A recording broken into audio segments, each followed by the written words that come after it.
Class fourth good morning.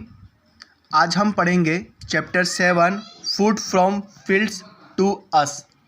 किसका मतलब कि जो भोजन जो हम खाना खाते हैं वो किस तरह से एक खेत से होते हुए हमारे जो थाली है या हमारे घर है वहाँ तक पहुँचता है, उसके बारे में हम पढ़ेंगे। सबसे पहले पढ़ते हैं the farmers and the fields. इसका मतलब किसान और खेत। All the varieties of food like fruits and vegetables, food grains, pulses, oil seeds and spices are grown in the fields by the farmers। इसका मतलब कि जो विभिन्न प्रकार का जो हम भोजन करते हैं, ठीक है, जो हम फूड्स खाते हैं जैसे फल, सब्जी, अनाज, ठीक है, अनाज में क्या हो गया आपका चावल और गेहूँ, ठीक है, पल्सेस दालें, ऑयल सीड्स मतलब तेल देने वाले बीज, स्पाइसेस का मतलब मसाले, ये सब के सब कौन उगाता है? फार्मर्स अर्थात एक किसान उगाता है। This process is called cultivation और इसी प्रक्रिया को हम लोग क्या कहते हैं? कृषि करना या खेती करना। To grow these crops, the farmers plow the field। और जब वो किसी पौधे को उगाता है तो पौधे को उगाने से पहले वो क्या करता है? अपने खेत को प्लो करता है अर्थात जोतता है, ठीक है। Then the seeds are sown और फिर उसके बाद उसमें बीज डालता है। They can be sown manually और with the help of machines. और जो किसान जो बीज खेत में डालता है वो अपने हाथों से भी डाल सकता है और इसमें मशीन का भी उपयोग कर सकता है। तो मशीन से और मैनुअली अर्थात अपने हाथ से, दोनों प्रकार से वो खेत में बीज डालने का काम कर सकता है या करता है। The farmer sprinklers fertilizers and pesticides on the crops from time to time to improve the quality of the soil and to protect the crops from pests। इसका मतलब क्या होता है कि जो किसान होता है वो समय समय पर क्या करता है? छिड़काव करता है। किसका छिड़काव करता है? फर्टिलाइजर्स और पेस्टिसाइड्स का, ठीक है। फर्टिलाइज़र का तो इसलिए उपयोग करता है ताकि जो मिट्टी की जो फर्टिलिटी है, जो क्वालिटी है, वो क्या है? बनी रहे और ज़्यादा से ज़्यादा हमें क्या मिले? फसल मिले।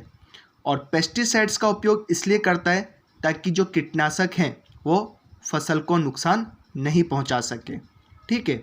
तो समय समय पर जो किसान है वो क्या करता है? छिड़काव करता है। किसका?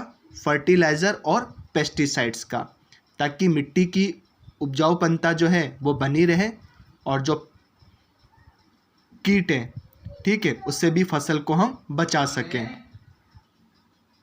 यहाँ पर देखिए सोइंग, इसका मतलब यहाँ पर खेतों में किसान जो है वो बीज डाल रहा है। इरिगेशन मतलब फसलों में पानी देना अर्थात सिंचाई करना। हार्वेस्टिंग का मतलब फसल की कटाई करना। और ग्रेनरी का मतलब होता है अनाज भंडार, जहाँ पर अनाजों को काटने के बाद में रखा जाता है। फिर इसके बाद में now the fields are irrigated. और जब किसान खेतों में बीज डाल देता है तो फिर खेत को क्या किया जाता है? सिंचाई, खेत में पानी डाला जाता है अर्थात उसे सिंचित किया जाता है। When the crops grow they need to be protect from insects, birds and animals. और जब क्रॉप्स उगती है, ठीक है, तब उसे किससे बचाना पड़ता है? इंसेक्ट से, बर्ड से और एनिमल्स से, ठीक है। Unwanted plants called weeds are also to be removed. जब हम खेती करते हैं तो खेती करते समय कुछ अनाजों के साथ साथ अनवांटेड अर्थात जिसकी हमें आवश्यकता नहीं होती है ठीक है, वो पौधे उग जाते हैं, जिससे हम क्या कहते हैं, वीड्स कहते हैं। और इस वीड्स को क्या किया जाता है, रिमूव किया जाता है, हटाया जाता है, निकाला जाता है। ठीक है, तो समय समय पर क्या किया जाता है कि जो अनवांटेड जो प्लांट्स हैं उन्हें निकाला जाता है। When the crops are ready they have to be collected. जब एक फसल पूरी तरह से तैयार हो जाती है तो क्या किया जाता है, उसको कलेक्ट किया जाता है।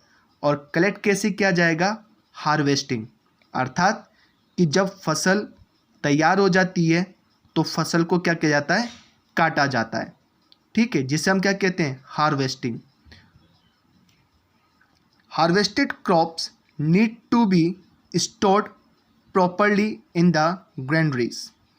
इसका मतलब कि जो हम फसल काटते हैं उस फसल को यदि हम लोग बाहर छोड़ दें, ठीक है, तो यदि बरसात हुई तो क्या हो जाएंगे, वो खराब हो जाएगा। इसलिए काटी हुई फसल को एक सुरक्षित स्थान पर रखा जाता है ताकि वो खराब ना हो। ठीक है, ठीक है, तो उसको हम क्या बोलते हैं, ग्रेनरीज, अनाज भंडार। ठीक है, दे आर पैक्ड इन सैक्स, और इसको किस में पैक किया जाता है, बोरे में पैक किया जाता है। ठीक है, यहाँ पे देखिए, drip irrigation method saves water as it waters the roots of the plants through a network of pipelines. देखो, ड्रिप इरिगेशन का मतलब क्या होता है, बूंद बूंद सिंचाई विधि। ठीक है, तो बूंद बूंद सिंचाई विधि में क्या हो जाता है कि पूरे खेत में क्या किया जाता है, पाइपलाइन डाल दी जाती है और फिर उस पाइपलाइन के माध्यम से थोड़ा थोड़ा जो पानी है वो निकलता जाता है और जो क्रॉप्स होती है उसकी जड़ तक वो पानी पहुंचता है। ठीक है, और इसका सबसे ज़्यादा फ़ायदा ये होता है कि इसमें जो पानी है वो वेस्ट नहीं होता है। ठीक है, और फसलों की जड़ों तक क्या होता है, पानी पहुंचता है। तो इसी को हम बोलते हैं ड्रिप इरिगेशन मेथड, अर्थात बूंद बूंद सिंचाई विधि। तो आज हम यहीं तक पढ़ेंगे, पेज नंबर 47 तक, और फिर कल हम पढ़ेंगे नेक्स्ट चैप्टर। ठीक है।